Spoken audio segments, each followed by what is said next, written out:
Yes, on that day when my strength is failing, the end draws near and my time has come. Oh Jesus, still my soul sing your praise unending. 10,000 years and then forever more. Oh, it's gonna be forever. Bless the Lord, my soul. Oh, my soul. Worship His holy name. Sing like never before. Oh, my soul. I worship Your holy name. Bless the Lord, my soul.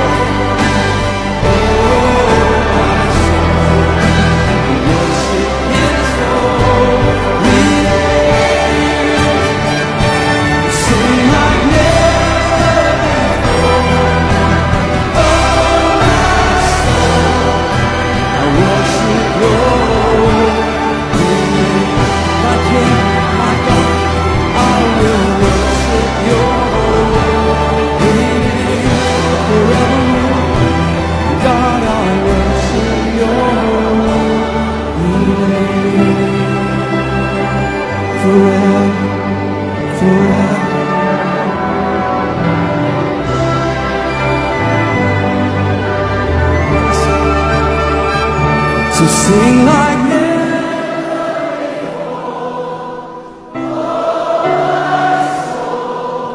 I worship Your holy name.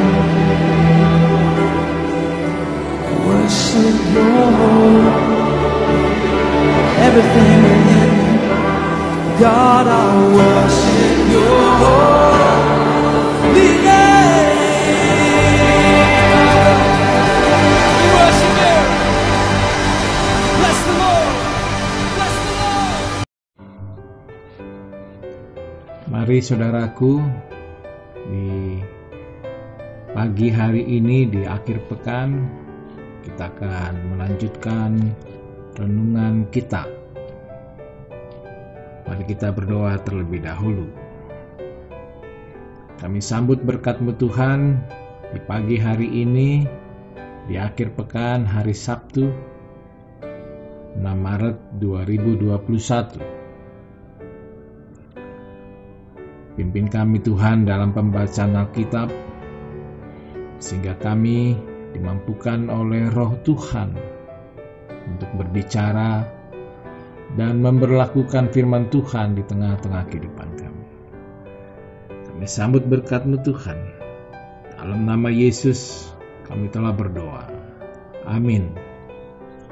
Saudara-saudara, kitab Keluaran 17 ayat 1 sampai 7 menjadi pembacaan kita. Saya membacanya di ayat 6 dan 7 menjadi intisari cerita tentang di Masa dan di Meriba. Kita memakai terjemahan baru Lembaga Alkitab Indonesia yang memberi judul di Masa dan di Meriba, ayat 6 dan 7. Maka aku akan berdiri di sana di depanmu di atas gunung batu di Horeb. Haruslah kau pukul gunung batu itu dan dari dalamnya akan keluar air, sehingga bangsa itu dapat minum. Demikianlah diperbuat Musa di depan mata tua-tua Israel. Di sanalah tempat itu, dinamailah tempat itu Masa dan Meriba. Oleh karena orang Israel telah bertengkar dan oleh karena mereka telah mencobai Tuhan dengan mengatakan, adakah Tuhan di tengah-tengah kita atau tidak? Saudaraku yang dikasihi Tuhan, renungan kita di akhir pekan saya memberi judul menyambut kebaikan Tuhan. Mari kita merenungkan dan menyambut sapaan Tuhan lewat bacaan kita di Keluaran 17. Saya akan mengurai beberapa hal dari peristiwa di Masa dan di Meriba ini. Yang pertama, saudaraku, adalah kita harus teguh dan tangguh menghadapi krisis. Saudara-saudaraku, umat Israel menghadapi masa krisis air. Mereka pun bersungut-sungut dan marah. Hal ini tidak terjadi sekiranya mereka menyadari sedikitnya 4 hal. Yang pertama, bahwa keluaran umat Israel dari Mesir adalah kehendak dan rancangan Tuhan. Musa adalah pilihan Tuhan untuk memimpin mereka. Semua rancangan Tuhan baik dan Tuhan tidak pernah salah pilih.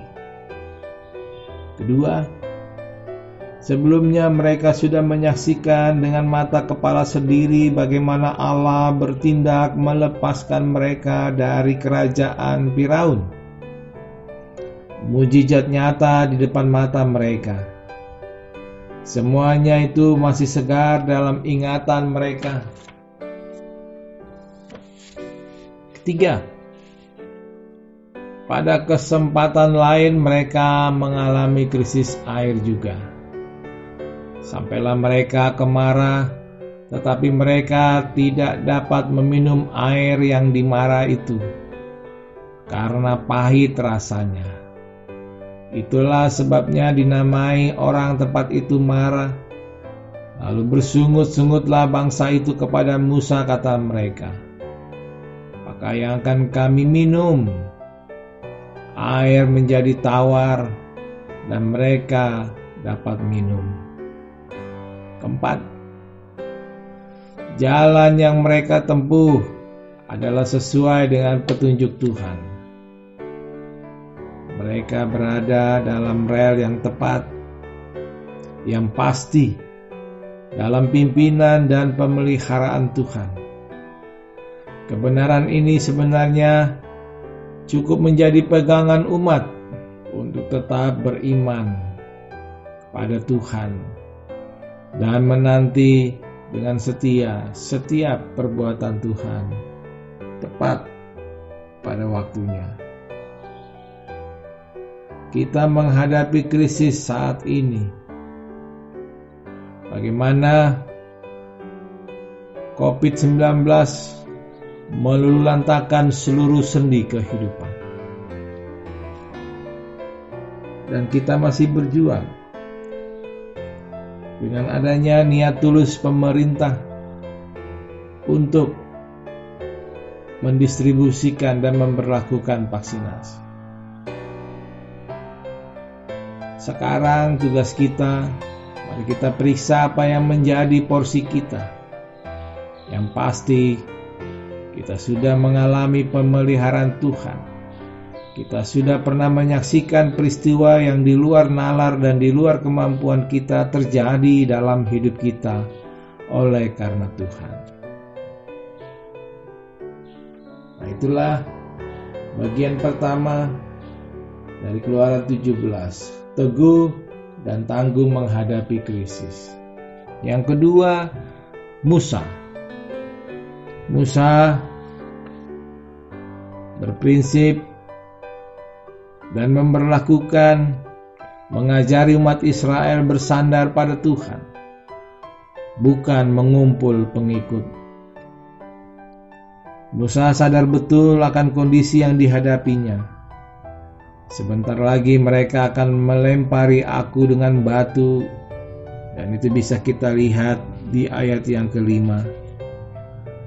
Berfirmanlah Tuhan kepada Musa, berjalanlah di depan bangsa itu dan bawalah beserta engkau beberapa orang dari antara para tua-tua Israel.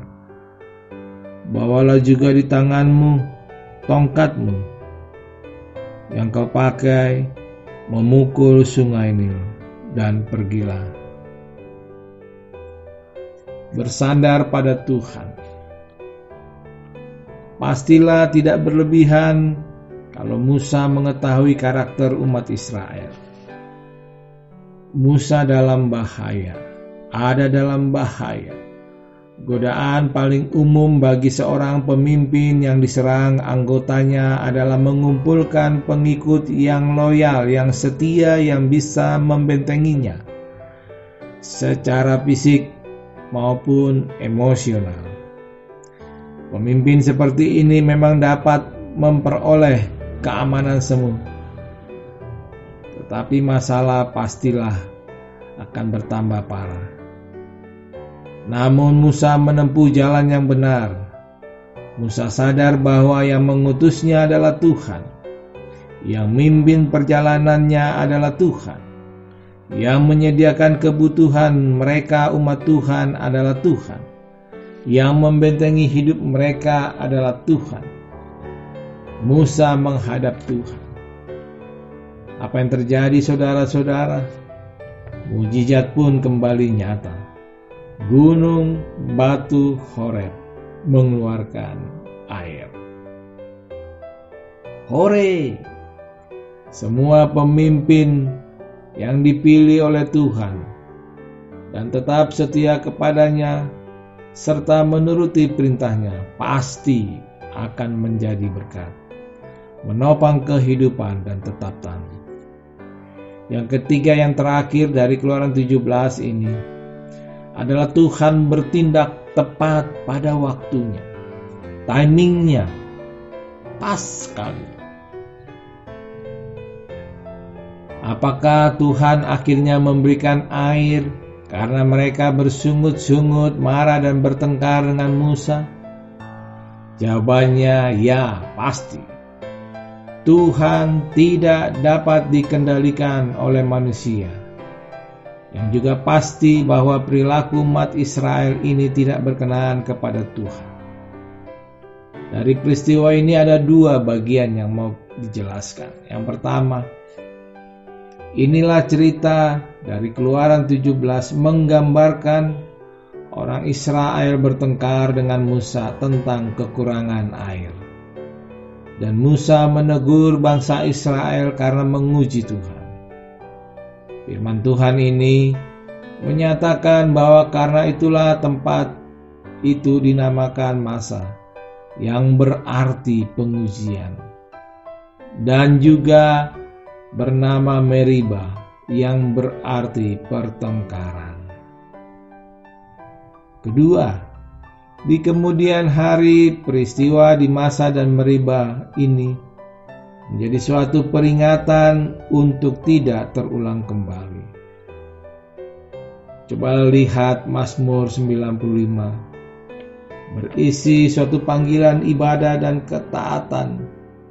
Mengingat-ingat kebaikan Tuhan. Kejadian di Masa dan Meriba. Pada hari ini, sekiranya kamu mendengar suara Tuhan, janganlah keraskan hatimu seperti di Meriba, seperti pada hari di Masa, di padang gurun, pada waktu nenek moyangmu mencobai aku dan menguji aku, padahal mereka melihat perbuatanku. Ayat 8 sampai 9. Kalau kita mau lanjutkan kembali, apa intisari kesimpulan dari cerita ini? Kita sepatutnya mengingat kebaikan Tuhan, menyambut kebaikan Tuhan. Tuhan tidak bertindak karena sungut-sungut atau pertengkaran, tetapi Tuhan bertindak menolong umatnya atas kehendak dan rencananya yang agung. Itulah saudara-saudaraku yang menjadi renungan buat kita di akhir pekan. Selamat berakhir pekan, selamat melakukan aktivitas bersama keluarga tercinta. Tuhan Yesus memberkati kita. Mari kita berdoa. Kami bersyukur dan berterima kasih ya Tuhan. pada pagi hari ini di akhir pekan, kami akan kembali diingatkan dan mengingat kebaikan Tuhan dalam setiap peristiwa krisis yang dialami di tengah-tengah kehidupan kami masing-masing. Kuatkan dan teguhkan kami Tuhan. Kami masih mempercayai Tuhan karena Tuhan bertindak tepat pada waktunya, menolong kami, sehingga kami bersyukur kepadamu. Kami sambut berkat-Mu Tuhan pada pagi hari ini dalam perjalanan hidup kami. Terpuji nama-Mu Tuhan. Dalam nama Yesus kami naikkan syukur kami. Amin.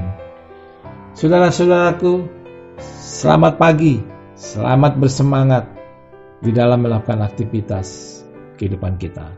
Tuhan menolong kita. Shalom.